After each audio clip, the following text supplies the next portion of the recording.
Jadi di sini saya mengambil jurnal inti dari Frontiers dengan judul Cellular Membranes a Versatile Adaptive Composite Material.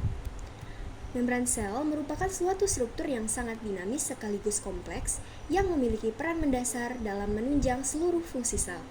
Keunikan komposisi kimiawi dan arsitektur biologisnya menjadikan membran sel mampu menjalankan berbagai fungsi penting secara bersamaan.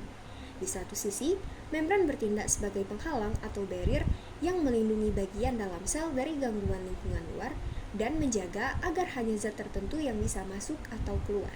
Tapi di sisi lain, membran juga berfungsi sebagai fasilitator yang memungkinkan berlangsungnya transportasi zat, baik untuk pemasukan nutrisi maupun pengeluaran sisa metabolisme. Selain itu, membran sel memiliki peran penting sebagai komunikator yang memungkinkan sel mendeteksi, menerima, dan merespon berbagai sinyal kimia dari lingkungannya. Misalnya, hormon, neurotransmitter, maupun molekul pengatur lain. Kemampuan membran sel untuk menjalankan ketiga fungsi tersebut sangat penting agar sel dapat terus berinteraksi dengan lingkungannya, beradaptasi terhadap perubahan, sekaligus mempertahankan kondisi internal yang stabil atau yang kita sebut homeostatis. Oleh karena itu, pemahaman yang mendalam tentang struktur dan fungsi membran sel bukan hanya memberikan pengetahuan dasar tentang bagaimana sel bekerja secara normal, tetapi juga menjadi kunci dalam menjelaskan berbagai mekanisme penyakit yang dapat terjadi ketika struktur atau fungsi membran mengalami gangguan. Nah, dari materi tersebut di sini saya mengambil masalah bagaimana sih pemahaman struktur dan fungsi membran dapat membantu menjelaskan mekanisme penyakit. Nah, dari pertanyaan tersebut saya mengambil jurnal FEBS Journal sebagai jawabannya dengan judul Dysregulation of Cellular Membrane Homeostasis as a Crucial Modulator of Cancer Risk.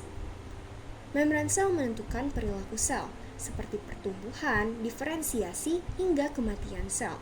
Ketika homeostatis membran terganggu, misalnya melalui perubahan komposisi lipid, mutasi protein membran, atau disrupsi arsitektur domain membran, maka sinyal seluler dapat berubah menjadi abnormal atau oncogenic signaling.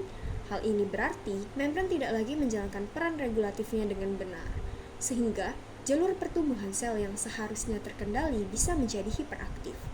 Akibatnya, sel terdorong menuju proliferasi berlebihan dan berpotensi berkembang menjadi kanker. Solusinya, kita dapat menekankan potensi zat makanan aktif membran sebagai strategi pencegahan kanker. Zat-zat ini dapat mengubah kembali struktur membran, menormalkan kembali domain-domain membran, dan dengan demikian kita pun dapat menurunkan resiko kanker.